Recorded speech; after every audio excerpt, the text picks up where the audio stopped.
I want to do a little bit of React, Andy, and it is a video that I found. I saw like a tiny bit of it, and then I was like, okay, we should watch that on stream. Also, there's V1 on the thumbnail, okay? I'm kind of sold on this one. Roguelike. The absolute peak of modern game design. Real? You know what? He has kind of a point. God damn, I love roguelikes. Especially like at the start of the year and at the end of last year, I've been really getting into roguelikes. I fucking love roguelikes. It makes my brain happy. Watching roguelikes is fun. Yeah, that's true. I agree. I love watching people play roguelikes on stream. It's funny when they lose and then you can be haha hee hee. Get wrecked. Okay, I think he's gonna, okay, from the candidates, he's probably gonna choose Isaac. I would say, in my personal opinion, in my personal unbiased opinion, Isaac is probably the most fleshed out of these, and it's been around for very long. But also, I haven't played Enter the Gungeon and Spelunky 2, so who knows, actually. Actually, I'm not one to judge. I haven't played two of the games. Let's start off with the most competitive I'm biased. genre. And it should come to no surprise unbiased. that I think that The Binding of Isaac is the best one for one simple reason.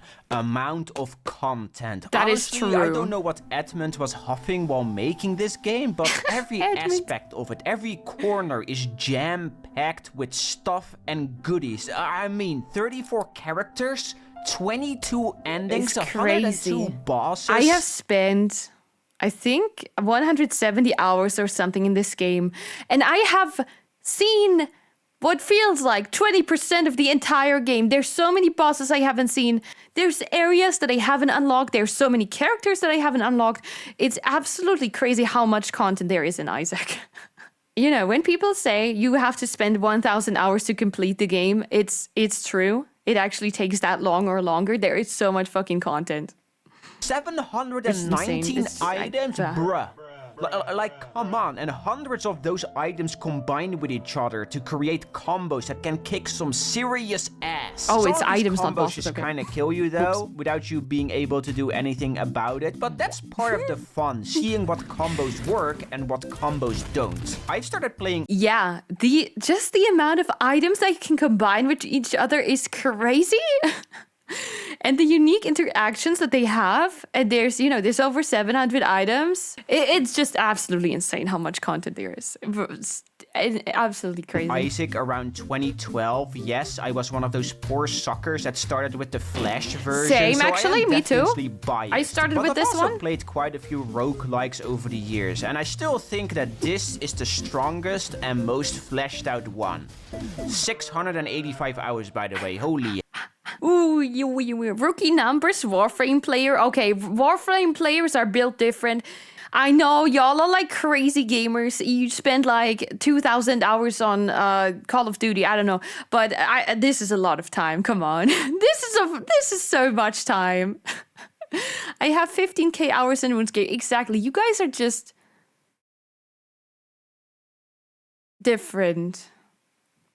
But yeah, with Warframe people, whenever, we've done a stream where I made fun of your Steam profiles. That was the April 1st stream. I don't know if anyone remembers that, but that was funny. And with Warframe, it was either like people didn't have the game on the list or they had 2,000 hours in it. There was no in between. It's either you don't play Warframe or you play Warframe, if you know what I mean. You're like really into Warframe. Survival horror. All right, here's a genre that I sometimes like and other times no. I don't know what it is. I have an issue with this genre. Games like Resident Evil, Silent Hill, even Signalis, I mentioned this earlier, I can't really play. I don't know what it is. My biggest issue is inventory and resource management, besides being scared. I don't know. I think for me, it's the gameplay itself. Holy shit. First of all, some of the puzzles in Signalis were really hard, but that's a me issue. I'm not gonna lie. That's a me issue because I get impatient with puzzles and I get frustrated easily. I'm like, I don't want to spend an hour on this fucking puzzle right now. Just let me keep playing the game, okay? And the other thing is that I don't really like hiding and then shooting individual enemies. It's the same with Oh yeah, I think, what was it called? Alien Isolation. I had the exact same issue. I had the exact same issue that I did not enjoy the gameplay of, you have to hide from enemies and then try to sneak up on them and then incapacitate them or like wait for the enemy to finish their walk cycle so you can go to the next area. It's not very fun for me personally. Okay, which one is he gonna choose? You know what? I'm just gonna say he's probably choosing Signalis. I think that game made a lot of waves in general. Yeah, sorry, man, but it's Signalis. Yeah! The thing I you say like appreciate the most Signalis? about Okay, survival horror are the more slower-paced gameplay moments that put a big emphasis on atmosphere. Crow Country also did this really goddamn well, by the way, but Signalis definitely takes the cake because of how shrouded in mystery it is. Now, I played this game twice, and if I'm honest, I still don't know what the hell is even going on. There were so many twists and turns and chunks that are played out of order and characters that die and then come back. It's a real head scratcher for Spoiler! Chat spoiler, by the way! Artistically, Signalis is the best of these. Yeah, I agree. What drew me into this game was definitely the very unique visuals. It looks like no other game. I just love that indie games do this kind of stuff. The story was very interesting and mysterious, and I really wanted to see what happens, but the gameplay just wasn't for me personally. Sure, but that's also kind of the point. It's a game that doesn't want to be fully explained, and you're mostly just supposed to roll along with the flow and soak in all the visual eye candy. The shooting is also very good, exploration and inventory management is superb, the puzzles are goddamn evil. It's a survival Thank horror game. Thank you, I agree. The puzzles are very evil and hard. Finally, someone agrees with me. Thank you. Perfected to a T. But if you're new to the genre, I still recommend checking out Crow Country first, because Signalis gets goddamn confusing for sure. Party game! Among Us! I'm pretty Party games. Okay. In terms of popularity, he's probably gonna pick Among Us. But man, Jackbox has so many games, right? I probably, it has a lot more content, so I'd say it's the better game. But in terms of popularity, Among Us would probably win this. No, I don't think he chooses the most popular game per se. Okay, you know what? My vote is it's on Jackbox games. Ultimate Chicken Horse is fun.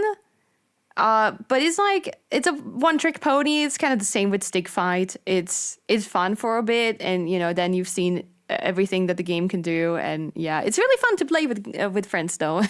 pretty sure that most people would go with Among Us because it's the most popular one, but I personally think that Jackbox is miles ahead. And you wanna know why? He's a real Because one! I can put one of these games on my living room TV and play it with my parents who know nothing about video games, and we can actually play it without them being confused and lost to oblivion. Jackbox games are so stupidly simple, but it all works in its favor because all you need is one copy of a pack and then you can just stream it in a Discord server with a bunch of buddies. These aren't games where the gameplay part is the main appeal, but rather the people you are playing it with. If you want something funny, you play Quiplash or Joke Boat. Want to show your artistic side? Champ Up or TKO has your back. You're in the mood for some straight up trivia? Play Fibbage or Trivia Murder Party. There's so many Jackbox games, right? There are so many of them. But man, you know what I'm gonna throw in here? I'm gonna throw in Golf with Your Friends. Golf with Your Friends is so good. It's just a simple golf game, but holy shit, I've never screamed as much at a game playing it with the friends. To or what your age is, if you're in a Discord server and someone starts streaming Jackbox, then you just know that you're going to have a good time. I'm jacking off. Actually, Foco, Jackbox is 10 games, not 1, so this entry of your list isn't valid. I'm going to start throwing hammers at you, okay? Shut your little mouth. First-person shooter. I mean, people will... Oh. All right. We have Dusk. Dusk is great. I love Dusk. It was a lot of fun. I haven't played Turbo Overkill, but I've seen one of my friends, Ciel, play this on stream. Neon White, I never quite finished, but while I was playing it, it was fun. But, I tend to not finish games. And then Ultra Kill, dude. Ultra Kill fucking sucks. I don't know. I tried it for a little bit and I didn't like it at all. Ah, man. Ultra Kill is really not my thing. So, he's probably gonna choose Dusk, you know? Ultra Kill kind of ass, you know? Yeah, I even have this little creature, this little, from the main robot character. I have like a little plushie of them right here on my bed too. It's disgusting. I got it as a present, but I honestly really want to throw it away. Like this game, no. I think he's gonna choose Dusk for sure. Yeah. He'll start throwing It's the rocks at best. me if I pick anything other than Ultra Kill. Oh, terrible taste. I can't believe he chose Ultra Kill. Ultra Kill is just the best. It's the best. It'll forever be the best. Thank you for choosing Ultra Kill, sir. Video maker, producer, thank you. I agree. I suck off Ultra Kill on the regular. Like, holy shit.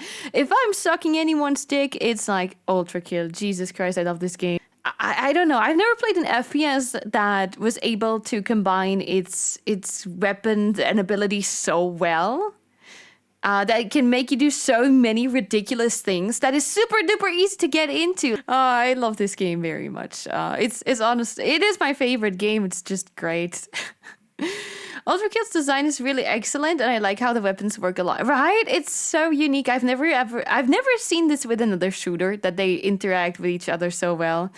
Doing away with ammo in favor of a charge system is really good. Yeah, it just makes my ADHD brain happy because I hate having to manage ammo. There's nothing that kills my vibe more with FPS than stopping while you're in the middle of cool action, realizing, fuck, I don't have ammo. Fuck, I need to heal myself. Go out of the action, out of the battlefield. Look for a fucking ammo pack somewhere or for like a health pack. And dude, and Ultra Kill solves both of these issues perfectly by making you able to heal by punching enemies. It's so rewarding. And you know, it's just I love Ultra Kill. It's the best. It's That was a good. close one, wasn't it?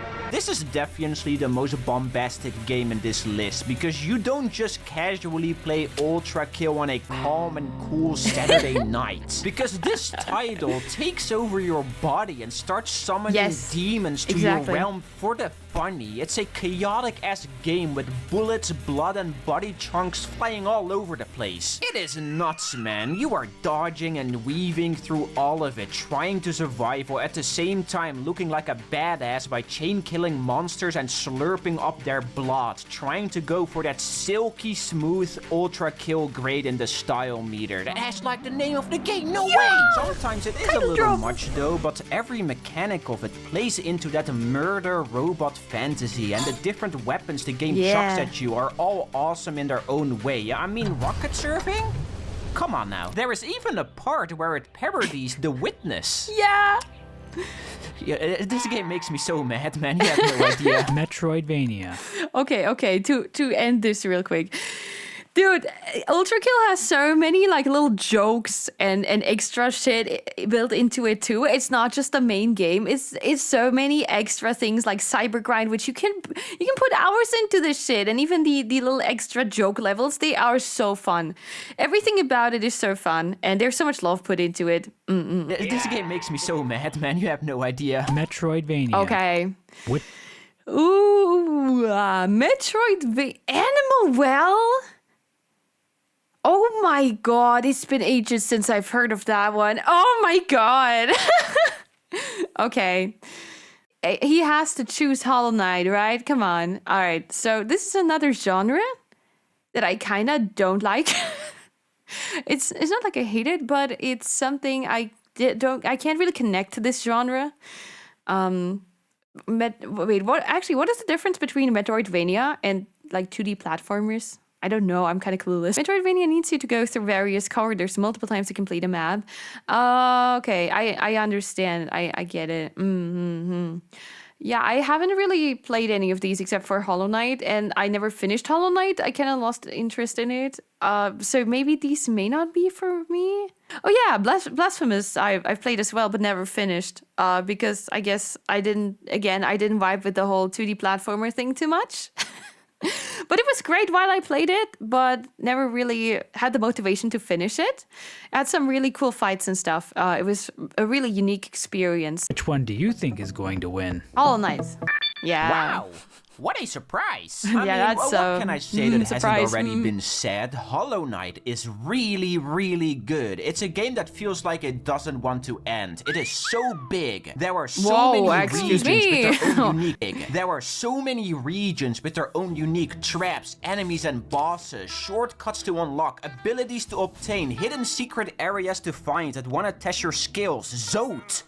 Zote is a piece of garbage. Nobody likes Zote, but then you get to fight him and beat his ass. Team Cherry was cooking for real. This really is a Metroidvania on crack, and that's not even mentioning the narrative, which has a beautiful way of poking your brain with visuals instead of explaining it in boring text boxes. My relationship with Hollow Knight runs deep. You guys already know this. I beat the game like 6 times, talked about it 50 times, recommended it to strangers on the street 7 billion times. The game really does hold a special place in my heart, so I'll leave it at that. But seriously, if you've never played Hollow Knight, go play Hollow Knight. It's awesome. Silk Song any day. Well, it wasn't the Nintendo Direct, right? It's gonna come out. It's gonna be released. It was mentioned for 3 seconds in the new Nintendo Direct. The word was interesting. I love the UI. The game looks fantastic and very unique. And I don't know, you can tell they put a lot of effort into that. Fourth wall breaking. By the way, guys. Fourth wall breaking. That's a genre. Okay. Kinito Pet. Oh, I've seen Vari play this one. And I've also heard that this doxes streamers sometimes. The streamers that are unaware. That's a genre. Okay, Shipwreck 64. I don't know what that is. What is that? One shot? It looks cute, but I don't know what that is either. The only one that I've played out of these is Doki Doki Literature Club, and I finished that one too. That was before I streamed. That was back when it came out. I played it a little bit, finished the story, and I think he's gonna choose Doki Doki Literature Club though. Remember to leave a like to support this channel. This is a really tough category. Sure, this is a good video. I've been enjoying this. These games do Also, you chose Ultra Kill, so I have to give a like. Really wacky and creative things, but I do think that Shipwreck 64 gets the most absurd. Spoilers, by the way, What? you have been warned. What the fuck is Shipwreck 64? Okay. I've never heard of this. Interesting. Huh? It's good. Okay, I've never seen this one. Okay, you said spoilers. Be aware of spoilers, I guess. This game is built around unlisted YouTube videos and hidden secret websites that are linked throughout the game. At one part, it makes you download an entirely separate version of Shipwreck 64 to solve a big puzzle called Codebreaker, and this is a 350 megabyte file, and this game does this continuously. There are so many cool puzzles here, real mind twisters that makes you keep jumping in and out of the game to solve them. It is so cool. And the rest of the gameplay is a horror game done really, really well. I streamed this game on my second channel. Subscribe, you know the gist. And I was genuinely pooping my pants. I was too scared to even move around the environment. Progress. It is such an incredible game with an immensely grabbing narrative, and I just love it to bits. One Shot is a close second, though. This game is also really, really good. Wait, never mind. I have heard of. Oh, now that I see this, I have heard of One Shot. It's this game where I think you play and then you basically you have one shot and then the game starts from the beginning again. But it's not a roguelike. It's different. I don't know. I don't actually remember, but oh man, you know what? I kind of want to play this one day. I kind of want to play this. I'm adding it to the list. Oops. Well, close second though. This game is also really, really good. Exploration. You know what? This is actually giving me a lot of inspiration for games that we could play. This is a great video. I'm glad I decided to watch this today. I'm really happy. Okay, Rain World is a game that I've been recommended many times. I have to play that. And Outer Wilds as well. I've also been recommended that many times. I mean, if you've been following my channel for the slightest, then you know that I absolutely adore Rain World. This game is like a wolf in sheep's clothing, because when you look at it for the first time, you think, oh, that's a cute little game about a little slug cat. He looks so cute and look at this guy. Oh my god. wholesome. Too bad. Sulfuric acid. And because this game is so difficult, every baby step forwards feels like a leap. And there are so many picturesque rooms, so many vistas that tell a story of what happened. One of my favorite gaming memories of all time is from this game, which is arriving at 5... Okay, spoilers. I don't want to get spoiled right now. Got horror. Oh yeah, I've heard of all of them. Five Nights at Freddy's. I've played Five Nights at Freddy's, but only for like half an hour, and then was like, okay, I've seen the game. Okay, the OG one, you know, that one didn't seem very interesting to me. Baldi's Basics Classic Remastered. I've seen Chibi Doki play this one. Bendy and Ink Machine, I've heard of it too. I feel like these are all really popular with children. Children love mask on horror games. They eat that shit up. Like, from what I've seen from YouTube and also Twitch chats. Children love this shit. Yeah, I don't know. Do I ever play Poppy Playtime? So which one is he gonna choose? Five Nights at Freddy's, maybe? It's the most popular. I couldn't tell which one of these is the best, though. I have no fucking idea. Where's Hello Neighbor? This list sucks. Yeah, I mean... What else were you thinking? This is a very strange category because if I'm honest, a lot of these games aren't that great. They are alright on a gameplay level. Yeah, exactly. At best, They're but whatever. The way I see it is that mascot horror isn't really about gameplay. It's about funky character designs and remixing the concept of it to death and back. It's about interweaving a super cryptic narrative into these games, giving that to the community and telling them to figure it out. Go on, make over 100 FNAF theories, I dare you. Oh my god. The original FNAF games were absolute king at this. Yes, I am grouping the first 7 games together because there are 7 games of this? There's like 20. What? I mean, there was a movie. Of course it has to make a lot of money. Jesus, FNAF is that's a money machine. Just like Jackbox, they are all basically the same with small tweaks. If you play FNAF 3, you will most likely have a very similar experience compared to playing Sister Location. Yes, they all play slightly different, but the concept of it is the same. Survive the night, get jump scared, see a bunch of different versions of the animatronics, and then get I love mad getting online jump because scared. FNAF is so popular. I keep saying to myself that I don't like FNAF, but somehow I keep coming back to it. It's like a guilty pleasure. Hey there, Foco. It's me, Chupo, your one and only neighbor. Hello, neighbor. 2D platformer. What is it about Hello Neighbor? Okay, what is this meme? I'm missing out on some meme. Wasn't Hello Neighbor like dog shit when it came out? I remember people were excited for this game, then it came out and it was like, oh my god, it's actually terrible. I think my favorite out of these is Pizza Tower. I haven't played, okay, to be fair, I haven't played Shovel Knight, or I also haven't played Celeste. I've played Super Meat Boy a little bit back in the days, but Pizza Tower is maybe my favorite. I feel like it's either gonna be Celeste or Shovel Knight. If we look at it solely based on platforming, Celeste definitely takes the cake. Good job. And I mean, oh, what a shocker, right? This gem's platforming is super tight and precise while always feeling fair and balanced. Your mistakes in this game... I kind of expected that. It does seem like the most popular out of these 4. Man, Pizza Tower, god damn, I love Pizza Tower.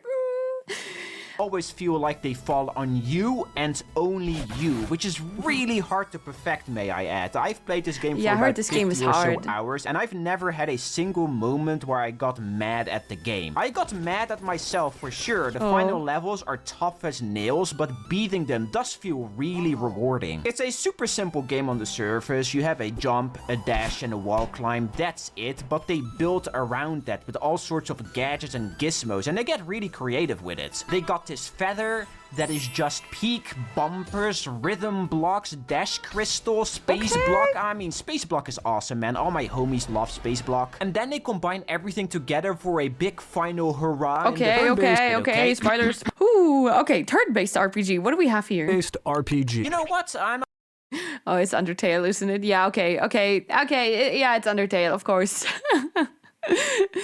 not even gonna tell you what That's game cool. it is. Just We're talk just right over jumping right into it, okay? This mystery game isn't just the best indie turn-based RPG. Okay, This hold up. I will mystery say, I'm what gonna game take a it is. look. Sea of Stars, I don't know what those are. What is that? High lick or I don't know. What is that letter? Who cares? Sea of Stars, I haven't heard of. Omori, I've heard of. Just jumping right into it, okay?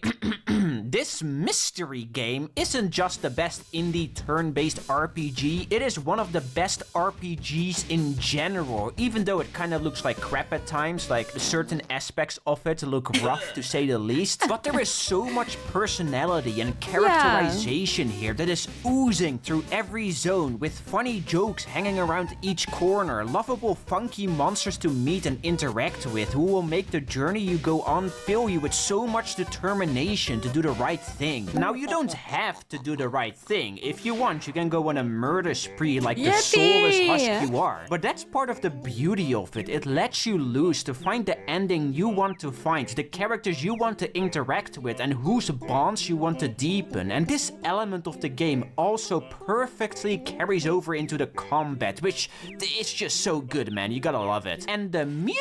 Okay. You wouldn't think this game that looks completely outdated would have been such a big hit, but I understand. I was really into it back then in 2015 when it came out. I was really deep into the fandom. We have played Undertale, I think, last year on here as well. We've replayed it, and replaying it, it has its shortcomings that, I didn't really see as much when I played it back in the day. It's not perfect, absolutely not, but it definitely shines in certain aspects. I don't even think the story is that great, if I'm being honest. I think it shines the most in terms of music and the humor. I think those are its best parts. The combat is fun.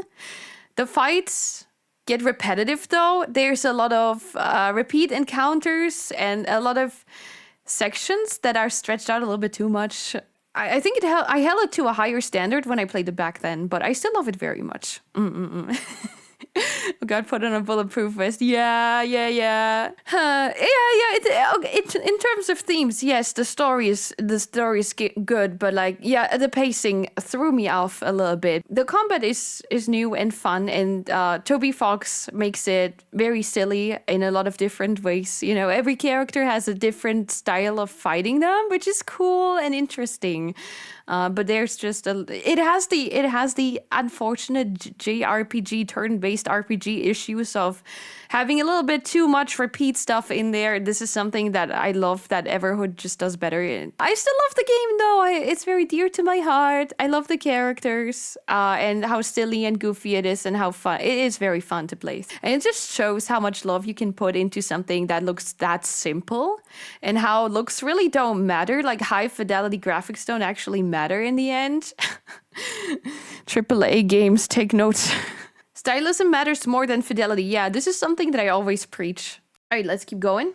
Is over into the combat, which it's just so good, man. You gotta love it. And the music, dude, the guy that made this game cooked, alright? It's just too bad that I won't reveal the name of this game. Yeah, sorry guys, but I'm gatekeeping. Sucks to suck, I guess. Survival. Okay. Subnautica, my beloved. Ooh. Yeah, you know what? For me, it would be Subnautica too. But I can't really say that because, like I said, I haven't played the others. But fuck, I love Subnautica. Fuck, I love this game so much. I fuck with Subnautica. It's also become one of my favorite games of all time. No game has ever made me feel as much dread as Subnautica has. No horror game has come close to what the horrors that I felt in this game. Jesus fucking Christ. Yeah, it's not a horror game, but for some reason it makes me shit my pants harder than any horror game I've ever played has.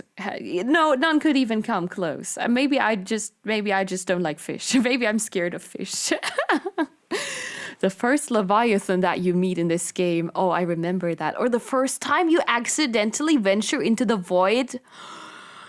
Oh, my heart is racing just thinking about it. The first time, like you accidentally go off the map, and then these big ghosty boys just come for your ass, and you just shit yourself, and you realize, oh my god, where am I? I've done a mistake. Warning: entering ecological dead zone. Not going to survive this next part. Don't starve together. Huh? Need I? Okay, I didn't expect that one. I would have bet on Subnautica for sure, but okay. I say more. Survival games in general are most of the time kinda janky, unpolished animations, rough art styles, awkward combat. They usually aren't that well thought out in my humble opinion. But Don't Starve nails all of these key elements to hell and back. It is such a visually charming survival game with a mountain amount of content that has built up over multiple years of continuous updates. Say that. I've played this game for almost 1,000 hours and I still haven't even seen everything. And it's hard, man. This is not a game for the faint of heart. It is complex. Some bosses can literally one-shot you. Enemies can stun lock you with ease. It is an unforgiving and brutal game, but that also makes progress taste that much sweeter. Comedy. Okay, next one. Thank goodness you're here. The Stanley Parable, the Henry Stickmin Collection, and Untitled Goose Game. Okay, from all of these, I have played the Goose Game, and I have also played the Stanley Parable.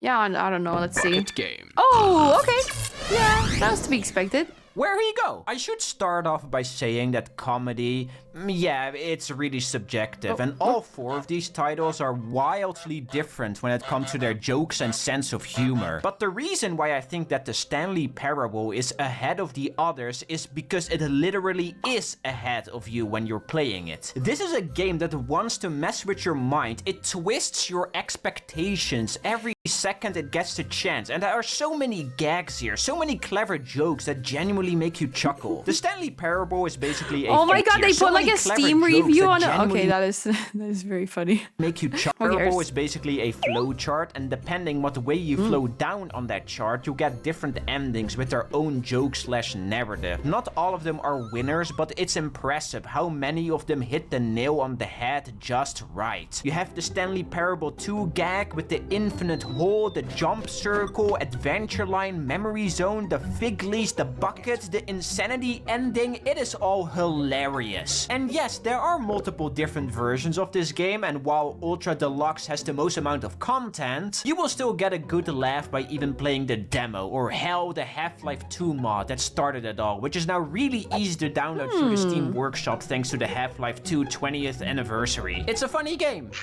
There isn't much more to say about it. Okay, you know what? Oh, all right, Inscription gotta be in there. Okay, what is gonna be there? Balatro has to be in there, right? Inscription probably. And you know what? At that point, my knowledge of card game ends. Oh, Slay the Spire, of course. Oh my god, of course. How could I forget about Slay the Spire?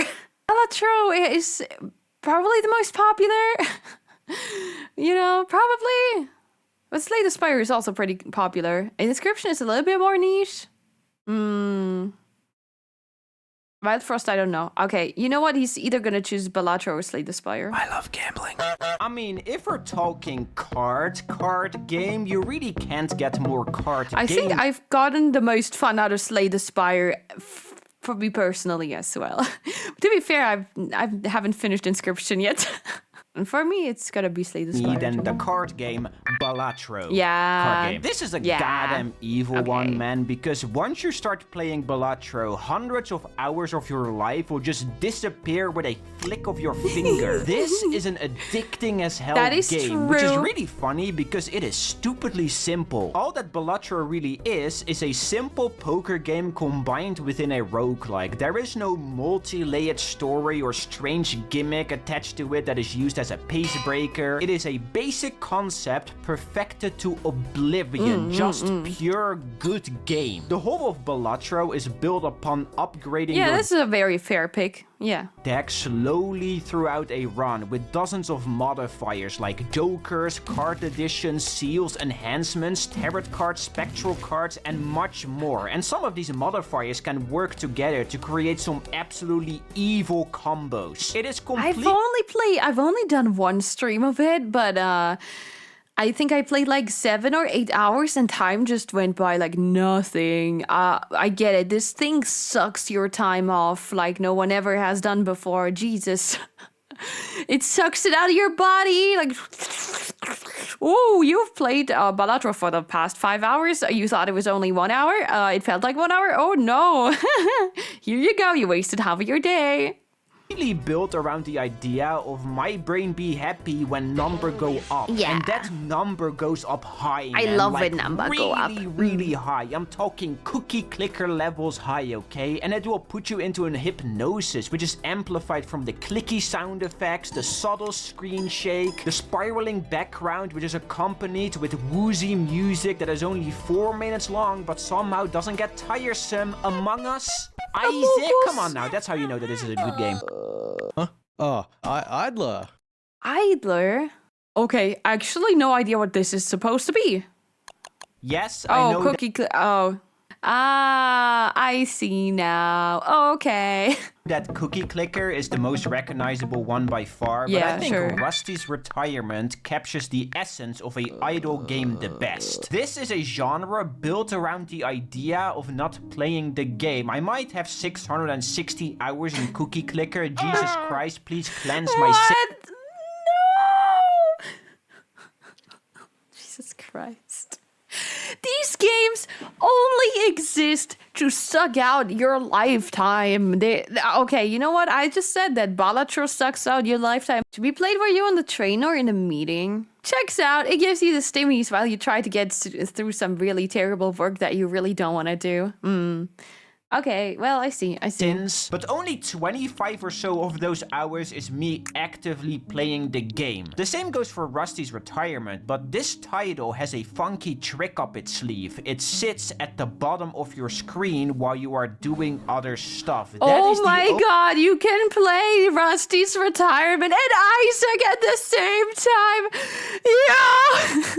Only reason ADHD why I like maxing. it more compared to other idle games. There is no real goal, you just make a pretty garden and that's it. But seeing it slowly grow and evolve over time is really charming and cute. Idle games are... Wait, you don't even click anything, it just builds a garden after a while? You just look at it while it does that? Or do you have to actually do something? I don't know. So stupid. There isn't really much more to say about it, but I really like the idea of a game that just sits at the bottom of your screen while you are doing other stuff like work or play RuneScape. Shout out to all my RuneScape creators out there. Rhythm. Okay. Oh man, I want to guess the games. God damn it. All right, Friday Night Funkin', yeah. Middle Hellsinger, yeah. A Rhythm Doctor. Man, I haven't heard of Middle Hellsinger in a while. I played that game when it came out. It was fun. Oh my god, Crypt of the Necrodancer! Ah! Okay, so you know what? Surprisingly enough, I've played 3 of them. I've played Metal Hellsinger, I've played Crypt of the Necrodancer, and I've also played Friday Night Funkin' before. Where the fuck is Osu? You're right, why is Osu not on here? Or is it not an indie game? No, Osu is an indie game. Yeah, what the fuck? Yeah, what? Holy shit. Okay, actually, I don't know. He's probably gonna choose Friday Night Funkin', but I don't know which one I would prefer. They're actually all good. I don't know. Look, a button. Like a lot of rhythm games kind of fall into the samey gameplay loops, but I think that the Rhythm Doctor gets the most creative with it. Here is a fun Metal Hellsingers really takes rhythm games to a new level. It does something that I haven't seen before. So, I think that game is really cool. Also metal, you know. As a metalhead myself, I do really like that. I love the music in it. fact about me. I used to play the snare drum when I was younger. I wasn't very good at it, but it did teach me the basics when it comes to tempo. And I think that's one of the reasons why I really like this game. You only press one button Chat, in I think Rhythm this guy Doctor, is the biased. spacebar at the right time. And yeah, that's it. It's really basic, but the thing that makes it special in my eyes are all the mechanics surrounding it. There are so many different beats that all ask you to be on your toes. Swing beats, freeze beats, square shots, X'd out beats, hold beats, one shots. That's the wrong one shot, but I'll take it. Rhythm Doc jazz out, freaky style, and it feels good to play. If that was everything it has to offer, it would have been really fun, but nothing mind-blowing. But the boss stages is where this game goes full on sicko mode. Oh, this is interesting. Okay. Oh, I like how it turns into like a small window and then dances on your screen. Okay, I will say I've never seen anyone do that before. Yeah, I don't think I need to show you more. Rhythm Doctor is awesome. Creature collector. Cool. Creature collector. Dredge. I really don't think Dredge fits in here. It's stretching the definition very. Yeah. Maybe he's gonna choose Slime Rancher. Palvord is certainly the most popular one here, but I think he might. I think he might be the kind of person to choose Slime Rancher here.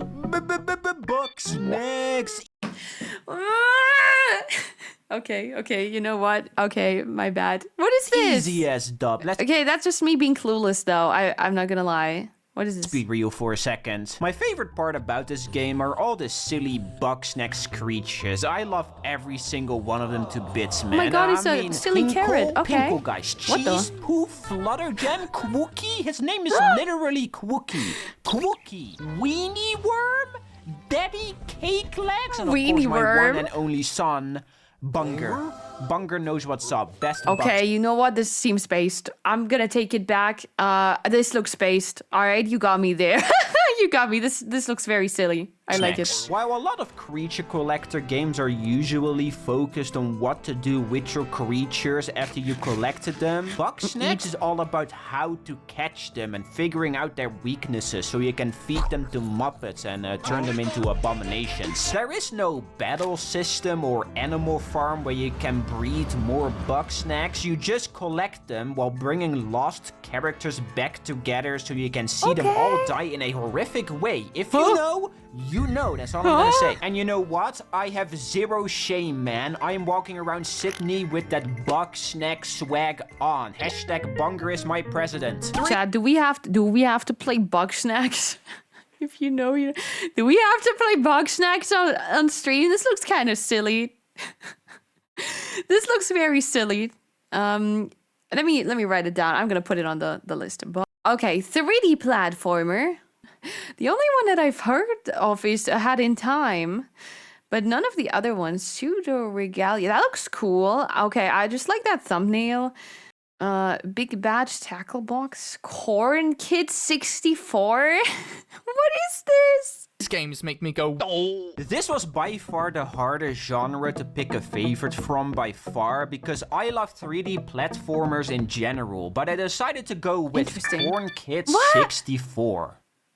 Mamma mia! A good 3D What is this? platformer isn't just You know what? about I don't understand jumping this to guy. I don't know what the mindless fuck is going platforms and on. calling it a day. But a also, lot I of the don't know enjoyment this also game. What comes is- from the what the fuck? aesthetics of it, context for what you're jumping on, the animations of your character, and how they react to the surroundings. It's how Mario you can express 64. yourself through movements. And Corn Kid 64 nails this to absolute oblivion. It is nuts how much charm and style this little title has packed. I mean, you just take a peek at this slip animation, okay? Look how the little guy's getting stretched and squashed. It is so expressive. You just... Yeah, I was gonna say it looks a little bit like Banjo. It reminds me of Banjo-Kazooie. It is nuts how much charm and style this little title has. Getting movement here is also just so sleek and smooth. The ground pounds, the air dash, the ledge Ground grab, pounds the your wall mom. jump, all of it is just, it's just. Why does it look like is there's an so apocalypse good. in the There is background? so much flavor here, packed into every corner. It isn't super in-depth with its mechanics. It isn't super long, but it's 100% quality over quantity. God damn, is this game awesome. I've Strategy. never heard of this one. I'm clueless. Okay, well, actually, yeah, it seems like I've only played Mario. Into the Breach has robots. Okay, he's gonna pick this one then. Okay, I mean, you know the what? shirt says it all. I am not really the right person to ask about this genre, but I do like myself a quick round of Into the Breach. Yeah! Wow! You know what I expected? I expected something like Civ to show up here, something like what Europa Borealis, Aurora Boreal. I don't fucking know what it, that stuff. Age of Empires, something like that. Playing chess, but you are in check 95% of the time, and somehow, while all the odds are against you, you have to find a way to beat the enemy through clever maneuvering and smart Oh, decisions. grand strategy, different. Oh, it's a different genre. Okay. Where's Darkest Dungeon?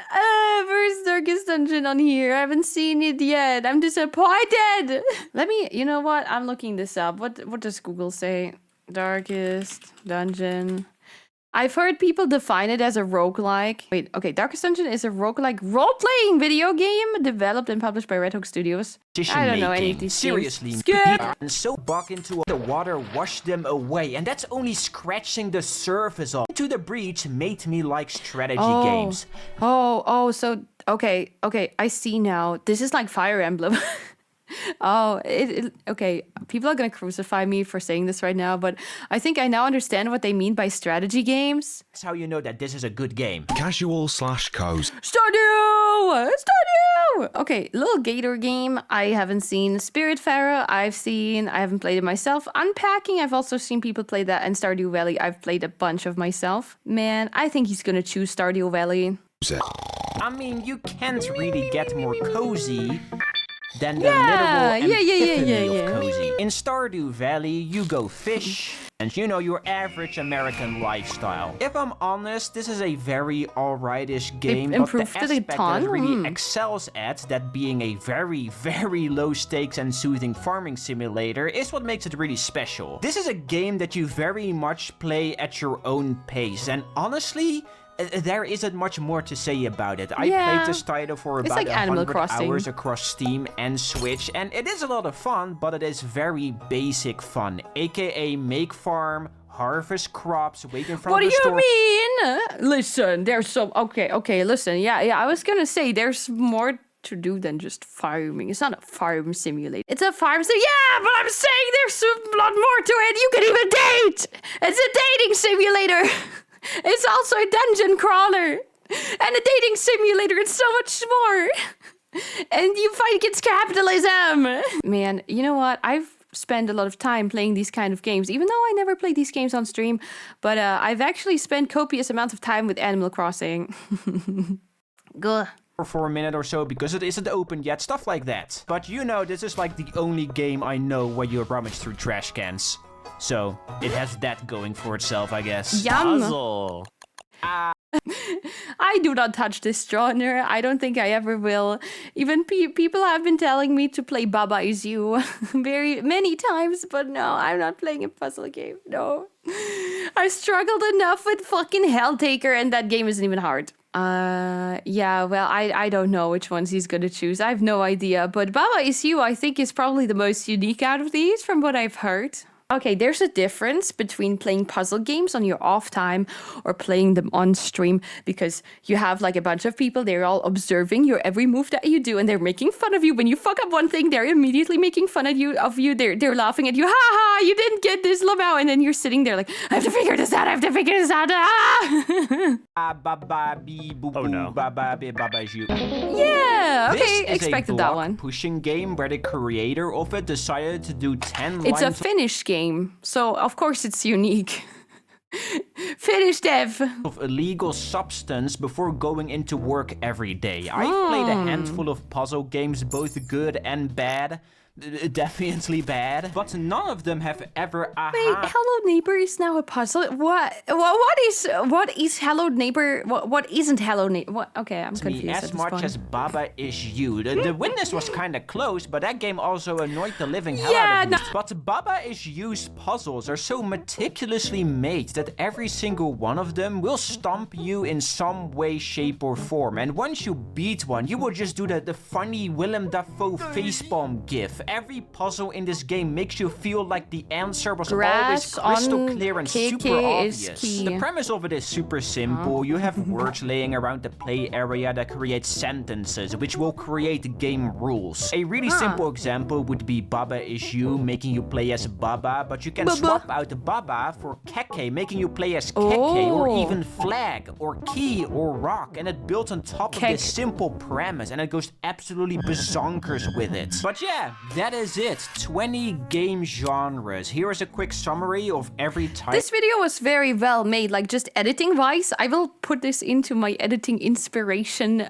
video game, YouTube video list, because this was very nicely edited. Really enjoyed this. That is it. 20 game genres. Here is a quick summary of every title I talked about. And I mean, it should be obvious, but this whole video is just my opinion. Yeah. It is fact, okay? I don't want to hear it. If you think Cookie Clicker is better than Rusty's Retirement, you are just dead ass wrong and you need help. That's all I'm gonna say. Anyway, subscribe and go join the Foco Discord. Fuck the haters, that's right. Tag me and recommend games, and I might play or review them. Who knows? Alright, that's it. Good. Alright, guys. This is Foco. The video link is in the pinned message. Follow this guy if you like this video. I very much enjoyed this.